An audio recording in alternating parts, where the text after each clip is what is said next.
Okay, let's look at this example. Find the sum of the odd integers between 20 and 44.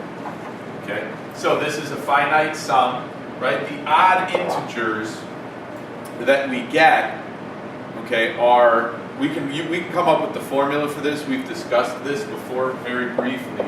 We've said that this is a rule for coming up with odd integers. Think of it this way, okay? If I plug in, if I say a sub n is equal to 2n plus 1, right? What's the first term that I get? If I start by plugging in 0, 2 times 0 is 0 plus 1 is 1. So the 0th term is 2 times 0 plus 1, which is 1. The first term is 2 times 1 plus 1, which is 3.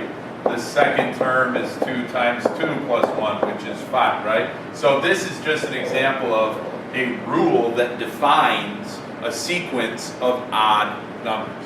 Right? I think we discussed that a while ago, okay? But we're going to skip past that because we're more interested in the sum. Now we could, if you were left to your own devices, just list all of these, right? This is a pretty small set of numbers that we're talking about.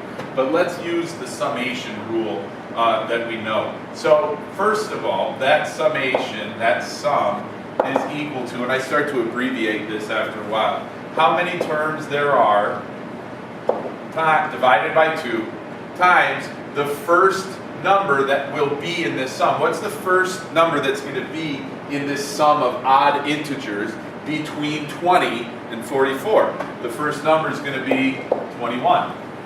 Right? We add that to the last term in the sum. The last term in the sum is 43, not 44, right? We're only adding the odd integers together.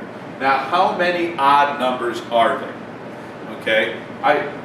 We could talk about this any number of ways. We could say, well, how many numbers are there in this sum? You want to say there's 24, but there's actually 25. There's 25 numbers in that list of 20 to 44, all of them, including the even numbers. There are 25 terms in that, okay? But if we only want the odd numbers, you're going to say, well, it's half. How do we take half of 25, right? We can't take half of 25 and get a round number. We'd get 12 and a half, right?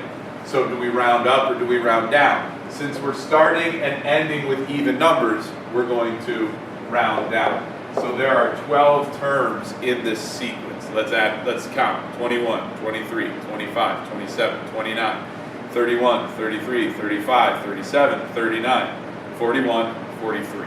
There are your 12 terms. And that's the number that goes here. Now we don't need to worry about filling in this. I know we talked about this is the format for finding the sum. We don't have to fill this in. We know this is the calculation that we're going to do. 12 divided by 2. Again, why 12? Because there's 12 terms in that list of odd integers. We multiply that times the sum of the first and the last term, which is 64. A little mental math here. I think that's 384. So remember that these sums, right, if we're calculating a finite sum, we're going to get one number from that, not another list.